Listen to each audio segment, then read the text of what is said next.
your animal intuitive and sensitive and Reiki master practitioner with animal love languages and your friendly neighborhood host of this podcast, Let's Talk to Animals.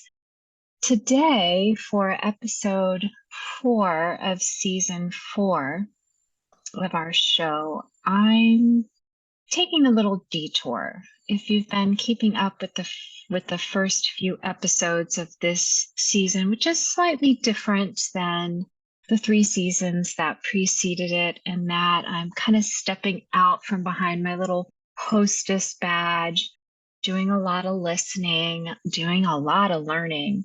And now I've decided for season 4 to kind of step out a little bit more into the spotlight, if you will, and share some of what I've learned over the last 3 seasons, and share what I teach when I teach animal communication, and share some of the insights and wisdom that I draw from when I'm mentoring humans and their animal companions. And so if you watched the last episode where we talked about the number one key, the thing you absolutely must do and ideally do first before you really take that deep dive into playing with interspecies communication across species boundaries, you also learned that I recently lost my soulbird, Pearl. And when I say lost, I mean he departed his physical body, and it happened very suddenly. It was very unexpected. It devastated me. I howled so loud that our dog ran out of the house. He started to howl, and then he ran out of the house as I circled around and around and around and around with my precious little angel's feathery body in my hands. And I howled like I have never howled before in my life. And it was such a shock. And I share this for a couple reasons. One, because if you're listening to this and you've lost an animal, it's so easy for us to shame ourselves for how we react.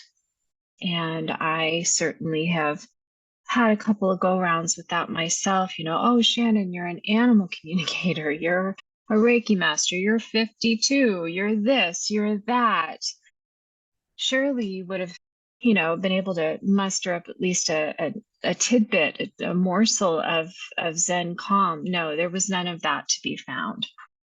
And what I can share with you is that any reaction that spontaneously arose from you or is arising from you now as you adjust to the absence of your wonderful pet's amazingly wonderful and comforting body, any reaction is authentic and to be honored.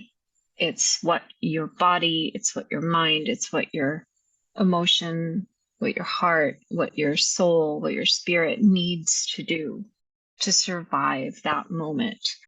And so that's the first reason I want to share this initial reaction with you. Is the second reason is because as we embark on unfolding our own intuitive gifts, it's always a joy for me to connect with animal guardians, animal carers, pet parents, foster parents, to interspecies family members. But really my deeper goal with every connection that I make with the human animal, with you, with your animals, is to help you unfold your own intuition. I dream of a world where we all communicate freely and easily, regardless of species. I believe that this is the only way we are going to save the planet that we reside on, the planet that we need, the planet that now needs us. And so every single little challenge or obstacle or opportunity that crosses your path in your interspecies family is also an invitation, an opportunity to do that. And one thing I have learned through the suddenness and the shock of Pearl passing is that developing our intuitive abilities, our innate intuitive abilities, our inbuilt, inborn intuitive abilities is not a prescription that gets us out of the experiencing the uncomfortable symptoms of grief. I thought, maybe I wrote a whole book. I mean, I've been dealing with this since, I don't know, I was born, I think. And when my animals die, it seems to hit me harder than even when human animals that I love die. And with Pearl, because we have such a special story, and we were bonded from, minute one when we met, and such an improbable love story. And I started really struggling with worrying about Pearl dying. And I used to joke with him and say, where you go, I go. So if you go, I'm going. I'm either going with you, or I'm going to go and I'm going to pull you back by your cute little feathery feet, because you and I are supposed to be together. I can't be without you. And this is from, a professional animal communicator and somebody that's got decades of meditation and spiritual inquiry. And I've traveled to India. I've lived in an ashram. I really am devoted and dedicated to unfolding all aspects of what it means to be an embodied soul. And none of that has exempted me, not even for a minute, from the primal grief of losing the physical form of somebody that I love so, so much, to the point where for a few moments, a few days in my case, because it was so sudden and so shocking and so very much all the things that I absolutely was sure I wasn't going to be going through this time around, I did lose contact with him, and I wasn't able to feel him. And it reminded me of my rather traditional, very traditional, actually, Southern Methodist upbringing. I'm trying to figure out how to say this politely. I was, raised, very gently raised in the Christian tradition. It certainly was never forced down my throat, but it was a big part of our family life when I was growing up. And while I wouldn't necessarily say I resonate with so much of the trappings of that, I continue to resonate very strongly, very deeply with many of the very personal stories that Jesus shared. One of those stories is the story of when he heard that his friend Lazarus had died. And the first thing he did, now this is Jesus we're talking about. Like if I was Jesus, I would be heading right to the tomb, which happens to be a little grotto in our backyard where Pearl's adorable feathery body has been laid to rest. And there's a little plant on it and a little stone on top of it to protect it. And I would be heading out there ASAP to raise him from the dead. Trust me, I would. But Jesus wept first before he went and raised his friend Lazarus from the dead, and by which he called Lazarus's spirit back into his physical form. He cried first, and then he went and did the thing that he already knew he could do. And so I want to emphasize this, because I have continued to cry. My mom has continued to cry. The outpouring of grief from our extended flock, many of you among them, the shock and the ripple effect, it moves us. And here in Houston, I have belonged to a gathering called Death Cafe for the last few years. I started attending about a year before COVID hit. I actually heard about Death Cafe from my dear friend Marcy, who is another one of the catastrophic recent losses that I've experienced. She very unexpectedly passed 6 days after I turned 50 on Christmas Eve. And one of the enduring gifts that Marcy brought into my life, and I'm talking, we were the human equivalent of me and Pearl. We talked every day on WhatsApp. We shared everything. And often what would happen is she would find a new book or a new hobby and share it with me, and then I would take it up. Or I would find a new book or a new endeavor yoga with Adrian Mishler, who's my online yoga teacher. I discovered yoga with Adrian, and soon Marcy was doing it too. She was in Florida and I was in Texas. And so we just shared everything. And so when Marcy discovered Death Cafe, I immediately wanted to see if there was a chapter here in Houston. And I know I'm probably a little odd that way. I have told multiple people that I attend a Death Cafe and have never once had anyone say to me, "Ooh, that sounds like fun. I'd love to join you for that." Mostly they're like, "Oh, I think I see somebody I know across the room," or "Is that my phone ringing?" or "Oh, shoot, looks like the dog needs to go out," and they're gone as quick as they came. But there was something about it. And I thought, yes, other than birth, death is like the one big thing that we all share in common. And I would really like to know more about it. And I had all these very specific kind of fears and just kind of insecurities. Like, I'm an introvert. If I get there and there's no personal space, how will I cope? This silly things. Maybe I was using humor to kind of distance myself from my genuine concerns about knowing so little about something that's such a big event that I know is going to happen in my life. But what I discovered when I started attending Death Cafe is that it's really all about coming alive. And here's a great story that has really helped serve as a compass and a guide for me, as especially over the last few months, as I became aware that Pearl's body was aging, his spirit was not. And if you follow us on Instagram, if you don't, you can find us at Love and Feathers and Shells. And if you watch his videos, especially the last few, they're just like the very first videos I ever took, except maybe better video quality. His soul was so fresh and full of life, and his body was unfortunately starting to show some signs of age. And so deep down underneath, where I didn't want to go when it came to my love, who I knew were life partners. And I knew there were signs of aging, that there were things that were causing him a little bit of a limited mobility, a little more insecurity. He was getting more anxious, but he never lost. Right to the very end, the night before he passed, he just wanted to play, and he got to spend a whole bunch of time with my mom, with his grandma. And when I've shared this with my Death Cafe group, I loved what the organizer said. She said, she particularly has a background working for suicide hotlines. And she said, I discovered that when I was helping somebody in crisis, when I was keeping company with them, holding space for them on the phone, those were the times that I felt the most alive.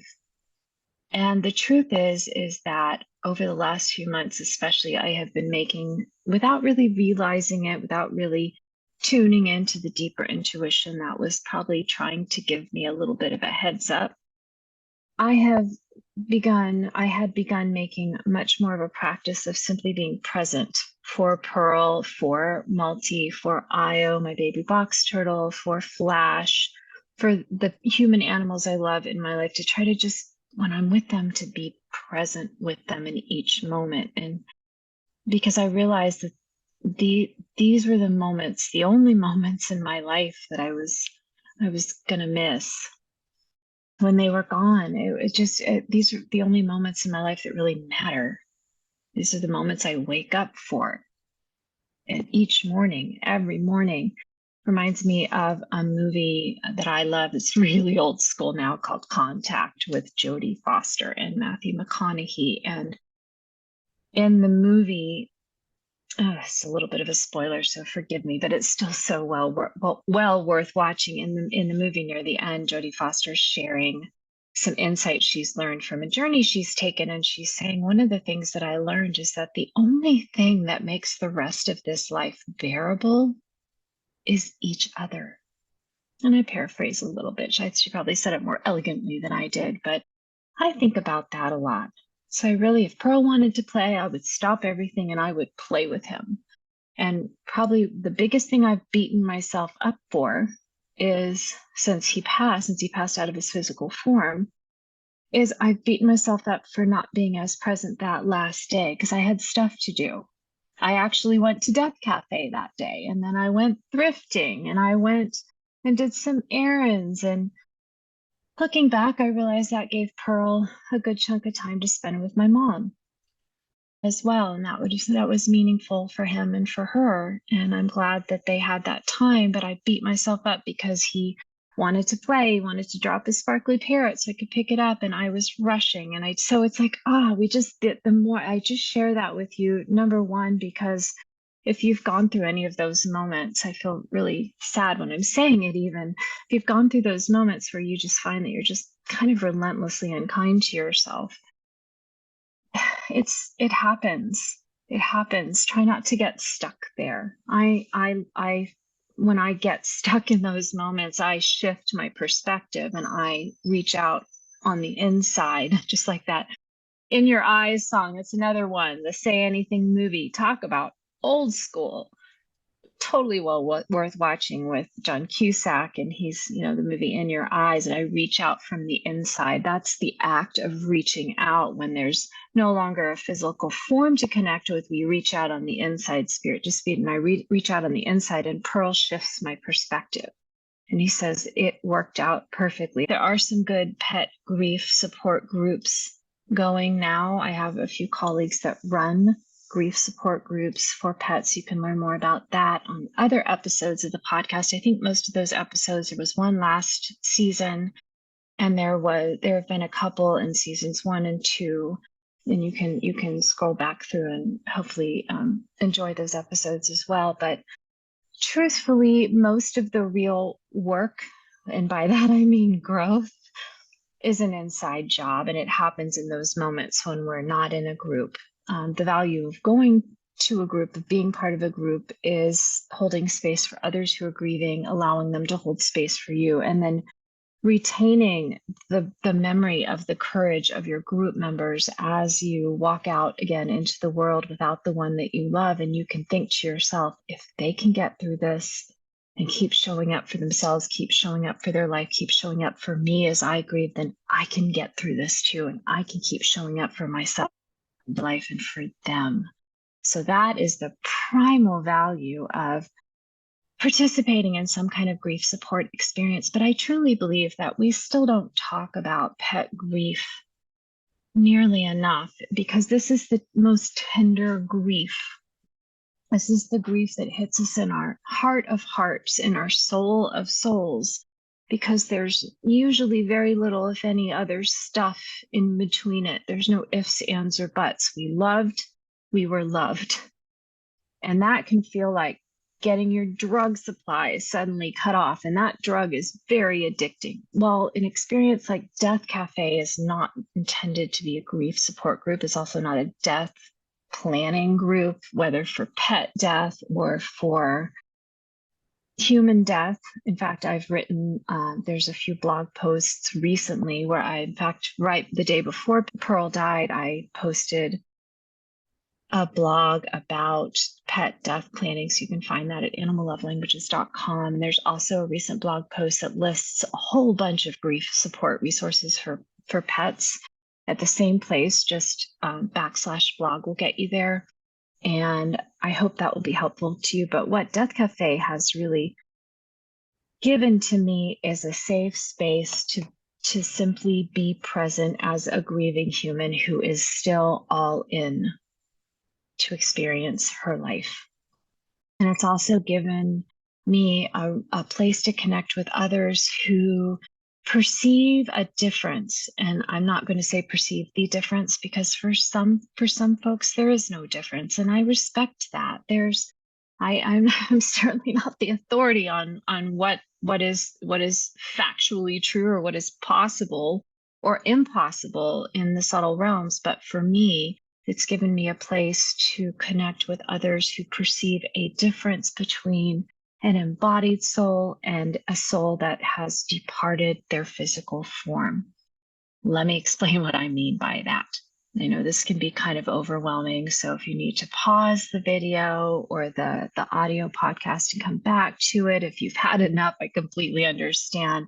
We have to take these things in bite-sized pieces, but I'm just going to explain to you what I mean by that.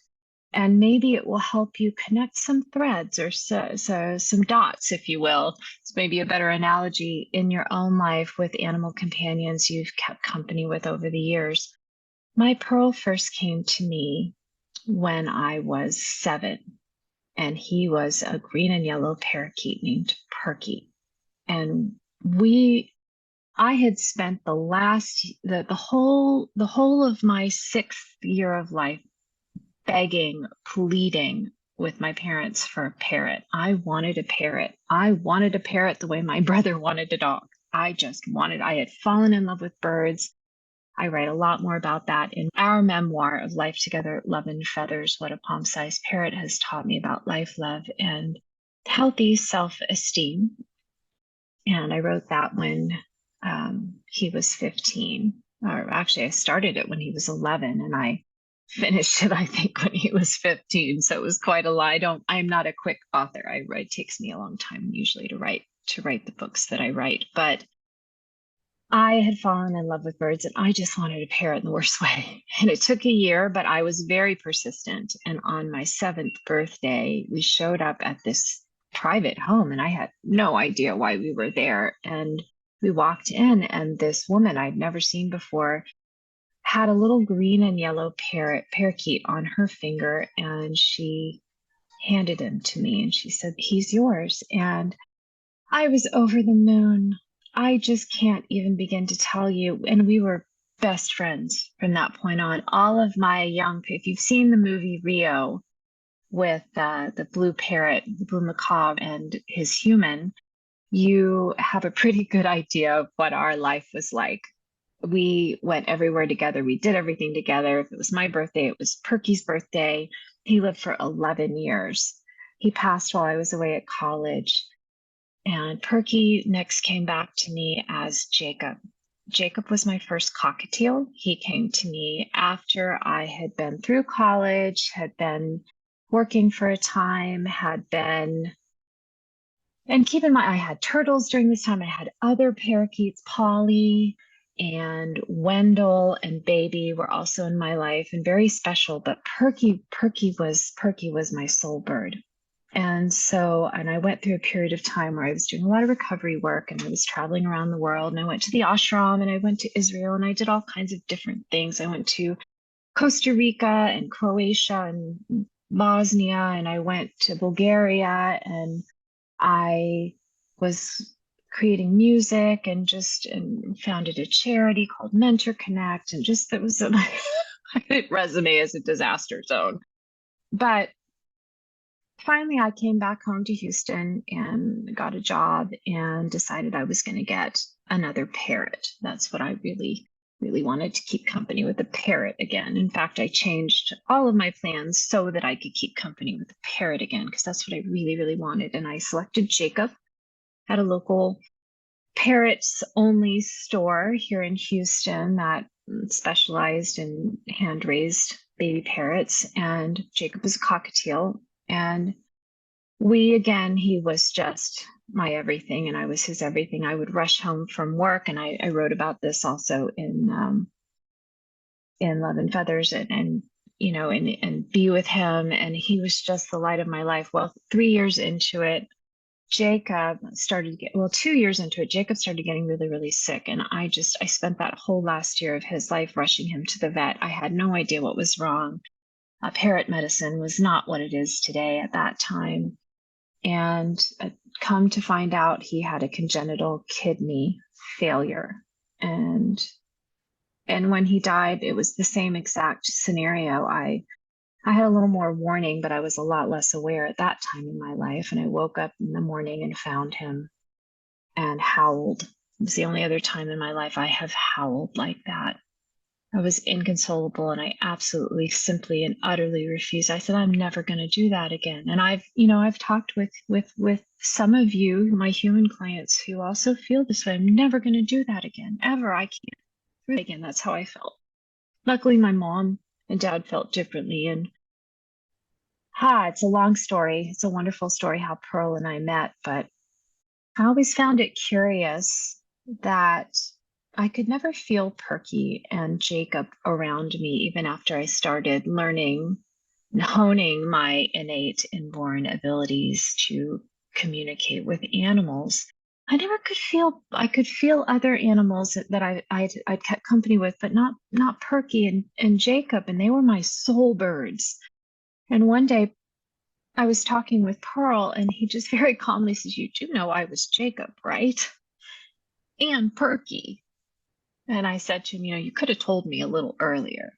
So, there is this continuity. There are so many connecting points. Looking back now, I can see so many similarities and so many ways that Pearl has tried to show me who he was and who he is and who he always will be in my life. And he is my soul bird. He is my life companion. It's just his chosen physical forms, which are also the forms I most treasure, don't last as long as mine. And so he has to come and go, and he has to come and go. Now, does this provide tremendous and utter panacea of relief from grief? Is it an instant pain pill that takes it away? Absolutely not. And there are times I haven't been able to. We've had a lot of death, a lot of loss, even here in our little block where I now live with my mom. And after my dad passed, and then she had a really bad fall. And so I ended up moving in with her to kind of help out and be present for her as she turns 80 this year. And there's been a lot of death, a lot of grief, a lot of loss. And this is brave making stuff. And so I want to encourage you to honor what you're feeling and where you are with all of it. If you're struggling through grief right now, if you, like some of my treasured human clients, have unresolved grief that spans years or perhaps decades into your past, you just don't want to go there, you're afraid to touch the bear, so to speak, honor yourself. The depth of the grief or the inability to even go there with the grief, this is also the capacity that you have for courage, to be brave and to experience and discover the strength and the resilience that resides within you. And it takes time. And I love what, in addition to my work as an animal communicator and a Reiki master practitioner for animals and people, I also work and have worked for the last 10 years as a professional freelance writer, mostly in the pet niche. And one of my beautiful longtime writing clients, she shared something with me about finding little moments of joy, of peace, of relief. And I received that so profoundly. I felt that so profoundly, because that is how we do it. That's the only way it's done. We don't get through it as in get over it and we're done with it, but we walk this path that now includes this grief experience, choosing to focus our attention where it's needed in each moment and then not get stuck there. This is one of the great disciplines of life. And it circles back to that story I promised I would tell you earlier in this very same podcast and then forgot to tell you. And that story is simply this. There was a man who, and this takes place in India. So there was a man who was a seeker. He wanted to know God. He wanted to know his own self. He wanted to know his spirit. And he wanted to feel that connectiveness between, if we're all one, then why can't I feel that? Why can't I feel God? And so he heard of a great king who was also said to be a great yogi, a great renunciant, a great spiritual teacher or guru, as they say in India. And so he visited this king. And when he arrived, there was an incredible party going on. Everybody was out celebrating, wearing their finery, eating, drinking. There were lots of activities for people of all ages. And at the center of it all was this king who was just dripping in wealth and jewels and wives and all of the good stuff. And so this poor guy, this seeker, he looks at this king and he thinks, this is the guy I've been told to go see. Like, are we kidding here? This is about as far from spiritual as I can imagine. And yet he was already there, so he figured, well, I might as well just go ahead and ask. So this kind of festive day, it was kind of a free-for-all, ask me anything. He walked up and he told the courtier, he said, I want to ask the king a question. And when he got his chance, he said, I want to know how to feel God. I want to know how to live a good life. I want to realize myself, by which he meant his spirit self. I can't feel anything. Can you teach me? And the king responded with something that you're going to kind of probably receive with a bit of shock. He said, now look, I want you to balance this cup of water on your head. And I want you to walk through the whole town, which is full of festivities and celebration. And my guards are going to be walking behind you, and they're going to be carrying these really long, sharp swords.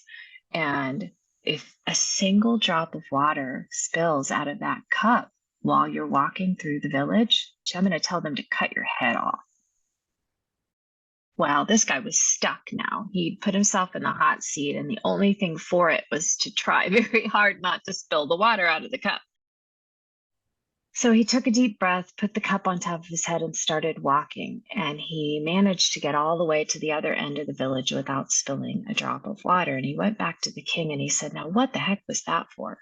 And the king said, what were you thinking about while you were walking the village with that cup? And he said, I was thinking about the cup and the water and not spilling it. The king said, did you look to the left or the right? Did you notice the festivities? Were you distracted in any way? And the guy said, oh gosh, no, absolutely not. The only thing I was focusing on was each next step and making sure that the cup stayed sturdy and full of water on top of my head. And the king said, that's your answer.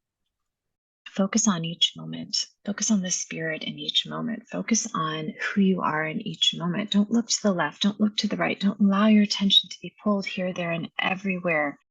This is how you renounce, so-called renounce. Pull your spirit back from the attachment to the things and the people and even the beings of this world and into your own self. You could feel that all of life is right here, right now. This is all we have. A simpler, shorter story is another one of my favorites is St. Francis of Assisi, the saint of the animals, was asked one day, if this was your last day on earth, what would you do? And St. Francis reportedly answered, well, I would probably weed the garden because that's what needs doing today. This is so beautiful. Again, it's about being present for each moment in our lives. You know, when you're present for your animal today, in each moment, it doesn't mean you're not going to be grieving wholeheartedly when their physical body is no longer viable and their spirit has to depart. But it does mean that so many of those self-recriminations, like the ones I shared with you earlier, and regrets that you maybe missed out, they won't be there. Because you know you have that authenticity, that integrity, and you know that you were there, and you don't regret a moment of the time that you spent with them. And I also want to encourage you that you can seek, you can reach out from the inside. Go listen to that song. Go listen to the Say Anything theme song and consider how it might apply to your pet's continued presence in spirit in your life. Yes, their body may not be with you, or you may be shepherding them through their end of life process right now. You may be in pet hospice with them, or you may just be getting a subtle inkling. that all is not well and you're kind of looking forward and going, I don't know what to do, how to prepare. Well, the first thing you do is stop doing and be, and start breathing and be present and consider, where do I feel my bond? What part of me knows? And because I feel in a way that my mind can't talk me out of, that I love and I am loved. That connection cannot be broken by the death, the breakdown and the death of a physical body. It can't be broken. If you want to learn more about that, I want to encourage you to head over to animallovelanguages.com/free tools. There is a new free 30-day intuitive pet parent journey that can help guide you, that can help you center in each moment, in small moment to moment to moment. I'm not talking about closing down your schedule so you can spend 24/7 with your pet just eye gazing. That would probably freak them out anyway, but I am talking about just putting into practice a discipline of when you are with them and you have time to have dedicated time to be with them. Just be with them. Heart to heart, just feeling, where in me do I feel an unbreakable connection, supported by and authenticated by this feeling of love, of unconditional love. And that is going to be your anchor and your lifeline. So I'm going to stop there because I've already talked a lot longer than I expected to. But we will continue this discussion. It just feels like the discussion that needs to be offered, if you will. So many of my individual animal communication sessions are for pets in spirit. It's the number one request, and more than a few of my human clients tell me they don't really have anyone else to talk with about it. And so if that describes you, I want you to know you do have somebody to talk with about it, me. I want you to know that I am here to support you, and I want to thank you for all the messages of love and support and condolences and empathy that you have sent to me. They are treasured. I know I haven't responded. I've been a little slow, which is not like me, but I just want to say thank you so very, very much for this most precious of gifts. You have my heart. So I hope you have enjoyed and benefited from this episode of Let's Talk to Animals. We're doing these every 2 weeks here in 2023 for season 4, so I can just carve out a little bit more time, devote a little bit more time to developing each episode and kind of dig down a little bit deeper into what we talk about here. And always love to hear from you. Please consider liking, subscribing, doing the things that help a little podcast like this one to survive and thrive. And I will see you in 2 weeks here on Let's Talk to Animals. Okay.